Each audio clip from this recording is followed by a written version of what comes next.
Thank you.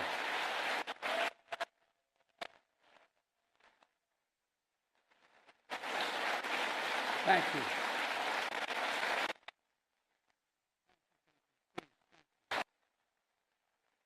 Thank you, thank you, thank you. Back at the State Department. Tony, if I may start by saying this, you're one of the finest men I've ever known in any undertaking, for one important reason. You have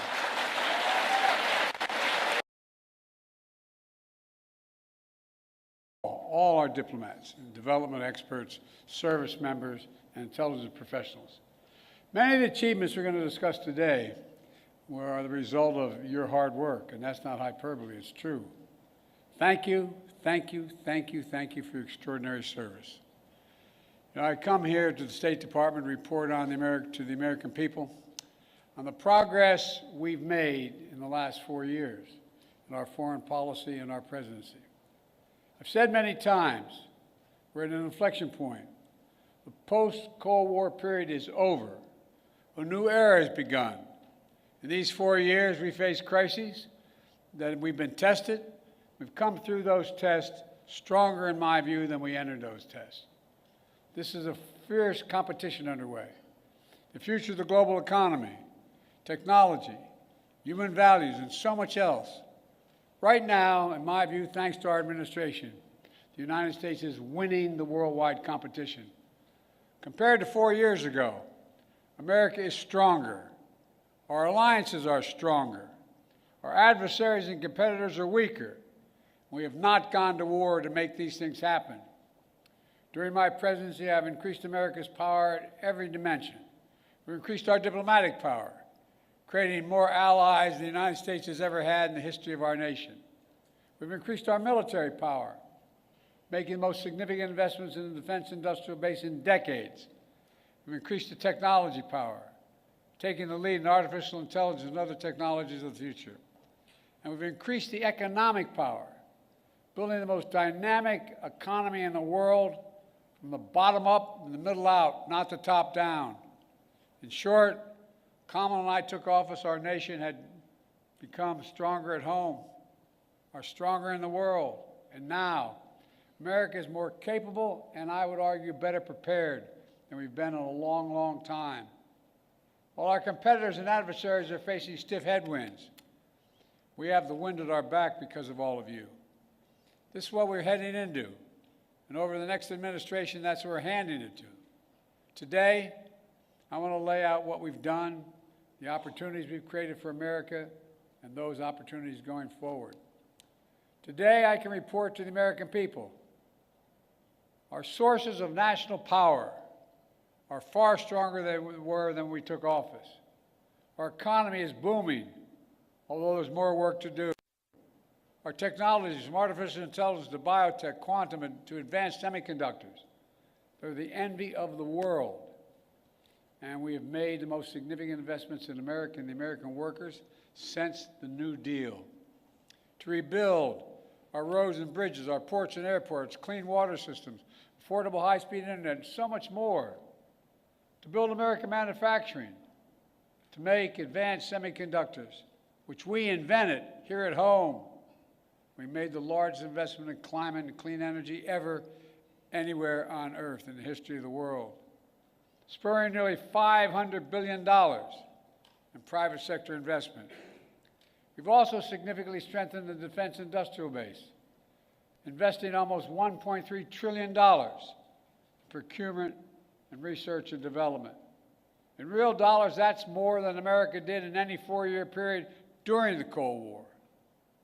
This is going to ensure that we're fully equipped to fight and win wars, which is also the best way to deter wars in the first place. Today, I can report to the American people, our alliances are stronger than they've been in decades. NATO is more capable than it's ever been, and many more of our allies are paying their fair share. Before I took office, 9 NATO allies were spending 2% of their GDP on defense. Now, 23 are spending 2%. And look at the Indo-Pacific. We've made partnerships stronger and created new partnerships. to challenge China's aggressive behavior and to rebalance power in the region. We did it, what few thought was possible, to build the first ever trilateral partnership between the United States, Japan, and South Korea. Then another among the United States, Japan, and the Philippines, drawing closer our Pacific allies to defend our shared security and prosperity. We brokered a defense pact known as AUKUS among the United States, Australia, and the United Kingdom, connecting the Atlantic and Pacific allies as only America is able to do. And we've taken the Quad to the next level. The United States, Japan, Australia, and India. When we had that first meeting, I was dumbfounded when they all called and said, "Can we do this at your house?" I think I'm kidding. My wife said, "No problem." It was during the UN meeting, and we thought we were going to do it in New York, but they wanted to do it in Delaware. I said, "Why?" He said, "We can know, then people will know we're really friends." Our democracy, with vibrant economies, working closely, security, supply chains, technology, and so much more. In the Red Sea, we brought together more than 20 countries to protect civilian ships from attack by the Houthis, defending freedom of navigation in one of the world's busiest waterways. And we have strengthened partnerships all across the Americas, defending democracy, targeting corruption, addressing migration, increasing prosperity, and protecting Amazon rainforest, which captures billions of tons of carbon from the atmosphere every year. Overall, we've reinvigorated people's faith in the United States as a true partner. Today, I can report to the American people, our adversaries are weaker than were when we came into this job 4 years ago. Just consider Russia. When Putin invaded Ukraine, he thought he'd conquer Kyiv in a matter of days. But the truth is, since that war began, I'm the only one that stood in the center of Kyiv, not him. Putin never has. Think about it.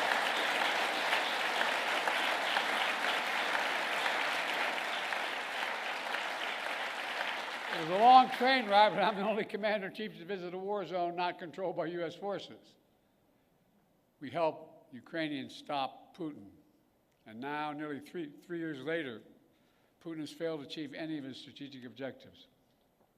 He has failed thus far to subjugate Ukraine, failed to break the unity of NATO, and failed to make large territorial gains. But there's more to do. We can't walk away. We rallied 50 nations to stand with Ukraine, not just in Europe, but for the first time in Asia as well. Because those countries in Asia know what happens in Ukraine matters to them as well. We delivered air interceptors, massive numbers of munitions, enacted relentless, unprecedented sanctions to keep Ukraine in the fight. And now Russia is struggling to replace what they are losing on the battlefield in terms of military equipment and fighters. And the ruble is under enormous pressure. As I saw it, when Putin launched his invasion, I had two jobs. One, to rally the world to defend Ukraine, and the other is to avoid war between two nuclear powers. We did both those things. Today, Ukraine is still free, independent country with the potential for a bright future. And we laid the foundation for the next administration so they can protect the bright future of the Ukrainian people. And now, look at Iran. Did you ever think we'd be where we are with Iran at this moment? After those despicable attacks by Hamas on October the 7th, Iran directly attacked Israel twice with hundreds of ballistic missiles and drones. And twice they failed because the United States organized a coalition of countries to stop them and ordered U.S. aircraft to come to the defense of Israel. Now, Iran's air defenses are in shambles. Their main proxy, Hezbollah, is badly wounded. And as we tested Iran's willingness to revive the nuclear deal, we kept the pressure with sanctions. Now Iran's economy is in desperate straits. All told, Iran is weaker than it's been in decades. And if you want more evidence that we've seriously weakened Iran and Russia, just take a look at Syria. President Assad was both countries' closest ally in the Middle East. Neither could keep him in power. Quite frankly, neither really tried very hard. Now, I cannot claim credit for every factor that led to Iran and Russia growing weaker in the past 4 years. They did plenty of damage all by themselves. But Israel did plenty of damage to Iran and its proxies. But there's no question, our actions contributed significantly. And now major authoritarian states are aligning more closely with one another. Iran, Russia, China, North Korea. But that's more out of weakness than out of strength.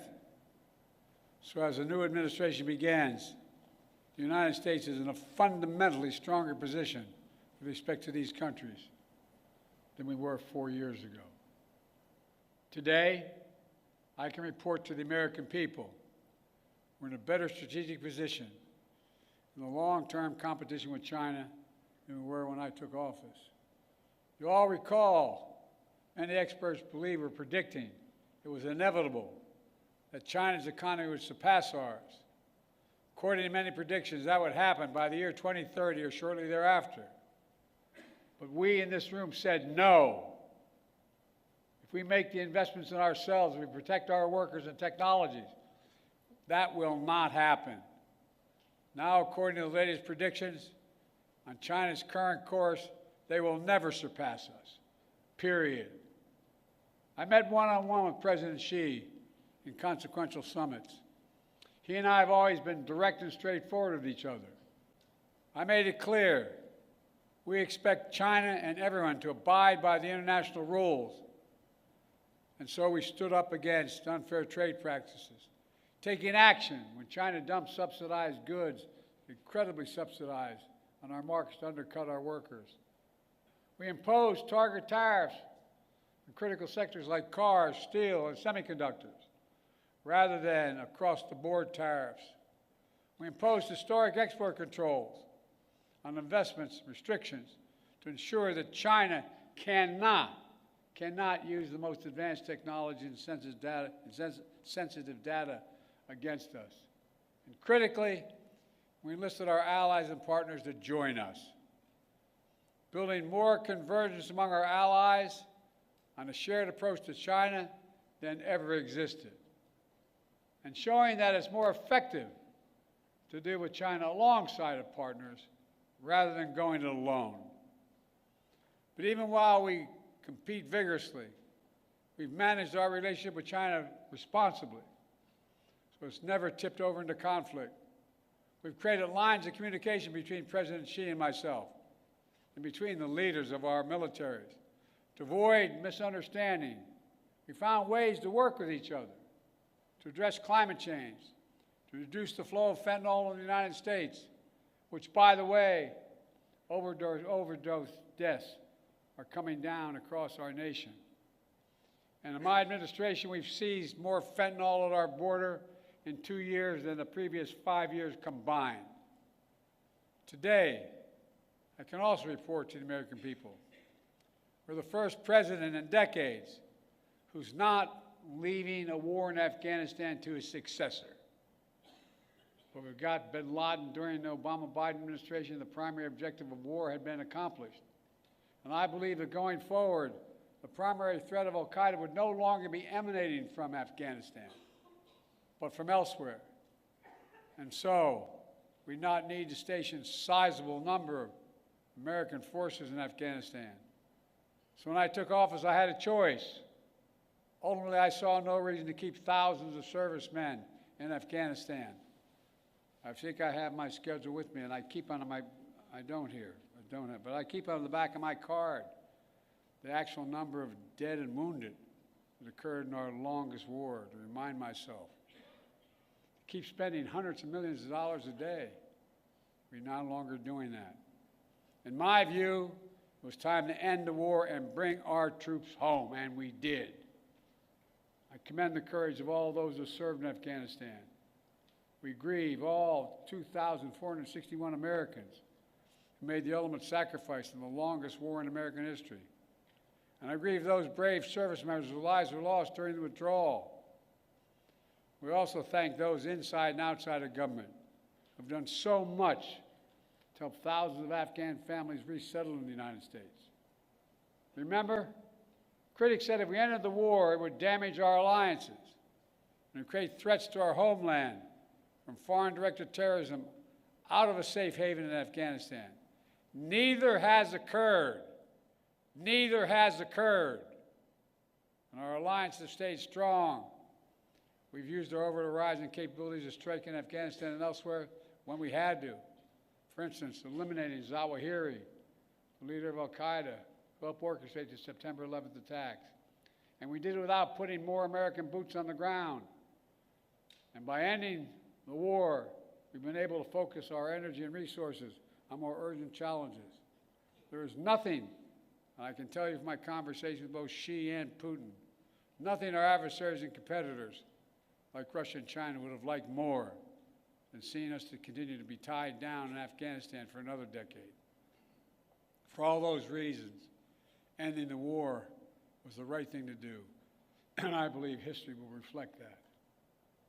And from the moment I entered office, I also worked to free as many Americans as possible being held hostage or wrongfully detained overseas. We brought home more than 75 Americans by last count. In some cases, it took months, even years of effort, like the prisoner swap with Russia over the past summer. A feat of diplomacy involving many of you and involving multiple countries who joined complex negotiations at our request. Another example of the power of our alliances.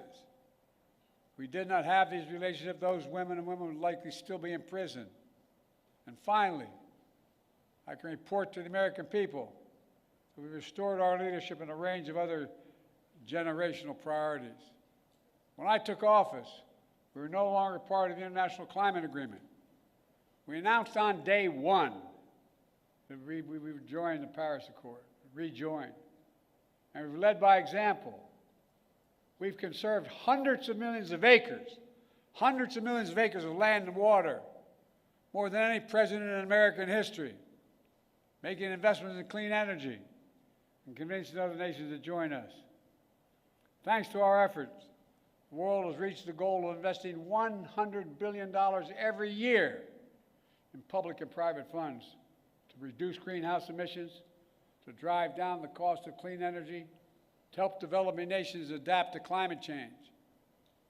Our administration has launched a transformative initiative to build high-impact infrastructure in developing nations. It's called PGI. You all know that better than anyone. This is our alternative to what China offers with its massive projects across Africa and beyond. But their approach features no workers' rights, no environmental protections, unmanageable debt, shoddy construction, all in exchange for military access to ports and other exploitative purposes. By contrast, we've leveraged $600 billion and unleashed the private sector to build an infrastructure in order to grow economies and combat climate change. As an example, I was recently in Angola to see a major project being built with the help of American public funding, which brought in even more private investment. We're building the first ever transcontinental railroad across Africa. It will significantly improve the economies of the region, will help farmers transport crops in new global markets, will transport critical minerals that are needed for electric vehicles and semiconductors. China used to control the supply chains in these materials, but not for long. Now, make no mistake, there are serious challenges the United States must continue to deal with in Ukraine, in the Middle East, in the Indo-Pacific. Must keep the pressure on the Houthis, who are attacking ships in the Red Sea, launching missiles at Israel, and firing at American forces, must deter North Korea as they rattle their saber and draw closer to Russia. And new challenges will certainly emerge in the months and years ahead. But even so, it's clear my administration is leaving the next administration with a very strong hand to play. And we're leaving them in America with more friends and stronger alliances, whose adversaries are weaker and under pressure. An America that once again is leading, uniting countries, setting the agenda, bringing others together behind our plans and visions. An America which is no longer at war, which has made historic investments in American workers, American energies, American factories, generating the strongest economy in the world, which is now in a much better position to win the future against any competitor. These wins are not partisan. They're American. They benefit all Americans and reflect America's endless capacity for leadership and reinvention. Look, folks, the United States should take full advantage of our diplomatic and geopolitical opportunities we've created to keep bringing countries together to deal with challenges posed by China, to make sure Putin's war ends in a just and lasting peace for Ukraine, and to capitalize on a new moment for a more stable, integrated Middle East. To do that, the next administration must make sure the fall of Assad does not lead to the resurgence of ISIS in Syria and across the region. It must carry forward the commitment that America will never allow Iran to acquire a nuclear weapon. And on the war between Israel and Hamas, we're on the brink of a proposal that I laid out in detail months ago, finally coming to fruition. I have learned in many years of public service to never, ever give up. So I spoke to Prime Minister of Israel yesterday. I spoke to Amir of Qatar today. I look forward to speaking with President Sisi soon. We're pressing hard to close this. The deal we have structured would free the hostages, halt the fighting, provide security to Israel, and allow us to significantly surge humanitarian assistance to the Palestinians who've suffered terribly in this war that Hamas started. They've been through hell. So many innocent people have been killed. So many communities have been destroyed. The Palestinian people deserve peace and the right to determine their own futures. Israel deserves peace and real security. And the hostages and their families deserve to be reunited. And so we're working urgently to close this deal. And as we deal with immediate challenges, in my view, we have to look to the future. I urge the next administration to carry forward two issues that have been central to my presidency and which shape the future, in my view. On artificial intelligence, we are in the lead, and we must stay in the lead. We must not offshore artificial intelligence, as we once did with computer chips and other critical technologies. AI has the power to reshape economies, governments, national security, entire societies. And it must be the United States and our closest allies that lead the way to ensure people's rights are respected, their safety is protected, and their data is secure. And likewise, clean energy transition will race ahead in the years to come. I know some in the incoming administration are skeptical about the need for clean energy. They don't even believe climate change is real. I think they come from a different century. They're wrong. They are dead wrong. It's the single greatest existential threat to humanity. And the clean energy transition is already happening. China is trying to dominate the clean energy, manufacturing, critical materials, supply chains. They want to capture the market of the future and create new dependencies. The United States must win that contest, and we will shape the global economy and the planet for decades to come. Let me close with this. Like many of you, I've dedicated a significant portion of my career to our nation's foreign policy. As chair of the Foreign Relations Committee as a senator, vice president for 8 years, and now president of the United States, I put together one of the most competent foreign policy teams, I would argue, in American history, sitting in this room and before my eyes. Throughout my career, the world has undergone tremendous change. But certain things have always held true. At our best, America leads not only by the example of our power, but the power of our example. In the past 4 years, we've used that power, not to go it alone, but instead to bring countries together, to increase shared security and prosperity, to stand up to aggression, and to solve problems through diplomacy wherever possible, and to relentlessly defend democracy, civil rights, and human rights. Because that's who we are. That's who we are. You've heard me say it many times before. We're the only country on earth founded on idea. Every other country is founded on geography, religion, ethnicity, or some other unifying factor. But America was built on an idea, literally, not figuratively. That idea was all women and men are created equal. The idea that has inspired the world for 250 years and counting. We're always reaching to do better, always looking to the future, not our best, always seeking progress for our people and for people everywhere. It's been the honor of my life to serve as your president. Today, I'm optimistic about our future, as optimistic as I've ever been. Just have to remember who in the hell we are. You've heard me say it many times. We're the United States of America, for God's sake. There is nothing beyond our capacity if we do it together and commit to it. Nothing. So thank you all for all you've done.